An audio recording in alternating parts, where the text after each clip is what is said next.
Welcome to my ரிசைட் ballot.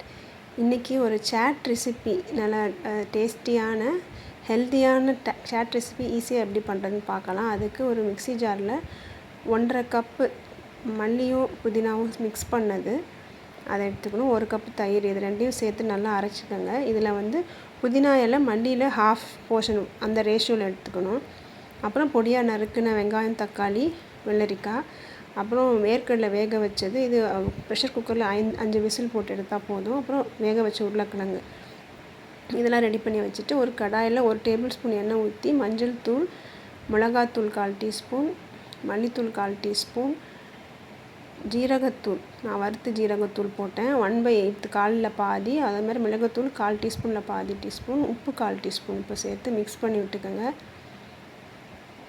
இது வந்து ஃப்ளேம் ரொம்ப லோவாக இருக்கட்டும், இல்லை கொஞ்சம் ஆஃப் பண்ணிவிட்டு கூட நீங்கள் ஆன் பண்ணலாம் திருப்பி. அது கருகிராமல் இருக்கிறதுக்கு 1 டேபிள் ஸ்பூன் தண்ணி ஊற்றி அந்த பச்சை வாடை போகிற வரைக்கும் கொஞ்சம் நல்லா பாயில் பண்ணிவிட்டு நம்ம அரைச்சி வச்சுருக்க தயிர், மல்லி, புதினாவை சேர்த்துற வேண்டியதுதான் இதில். இதுக்கப்புறம் ஃப்ளேம் ரொம்ப லோலே இருக்கட்டும். 2 டேபிள் ஸ்பூன் புளி தண்ணி, ரொம்ப திக்காகவும் இருக்கக்கூடாது, தண்ணியாகவும் இருக்க வேண்டாம். 2 டேபிள் ஸ்பூன் போட்டு 1 டேபிள் ஸ்பூன் வெல்லம் இதை சேர்த்து நல்லா வெல்லம் கரையிற அளவுக்கு மிக்ஸ் பண்ணிவிட்டு ஃப்ளேம் ஆஃப் பண்ணிடுங்க. இது கொதிக்க வச்சிடாதீங்க. அவ்வளோதான். இது நம்மளோட இந்த சாட்டுக்கு தேவையான சட்னி இல்லை சாஸ் ரெடி ஆகிடுச்சு. உப்பு தேவையான அளவு எக்ஸ்ட்ரா சேர்த்துக்கலாம். நான் வந்து 1/4 டீஸ்பூனில் பாதி திருப்பி சேர்த்துக்கிட்டேன். இப்போ எல்லாத்தையும் ஒன்றா சேர்த்து மிக்ஸ் பண்ணுறது தான்.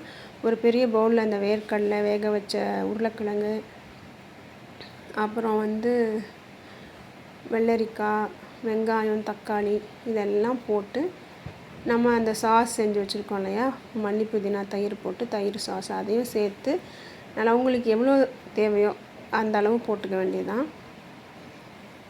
அந்த புளிப்பு, இனிப்பெல்லாம் வந்து உங்களுடைய சுவைக்கேற்ப டேஸ்ட் பண்ணி பார்த்து நீங்கள் கூட்டிக்க குறைச்சிக்க செய்யலாம். நல்லா மிக்ஸ் பண்ணிக்கோங்க. மிக்ஸ் பண்ணிவிட்டு அவ்வளோதான்.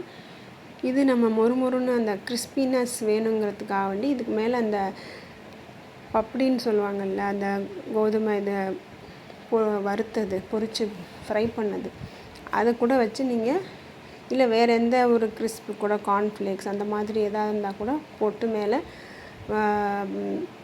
போட்டு யூஸ் பண்ணிக்கலாம். அப்புறம் மல்லி இலை கார்னிஷ் பண்ணி எல்லாத்தையும் மிக்ஸ் பண்ணி சாப்பிடுங்க. ரொம்ப டேஸ்டியாக இருக்கும். உங்களுக்கு எல்லோரும் பிடிச்சிருக்குன்னு நினைக்கிறேன். லைக் பண்ணுங்கள், ஷேர் பண்ணுங்கள், சப்ஸ்கிரைப் பண்ணுங்கள். இதை ட்ரை பண்ணி பார்த்துட்டு எப்படி இருக்குன்னு கமெண்ட்டில் சொல்லுங்கள். இது ஒரு நல்ல ஹெல்த்தியான ப்ரோட்டீன் ரிச் ஸ்நாக். நீங்கள் இந்த இஃப்தாருக்கு கூட ட்ரை பண்ணி பார்க்கலாம்.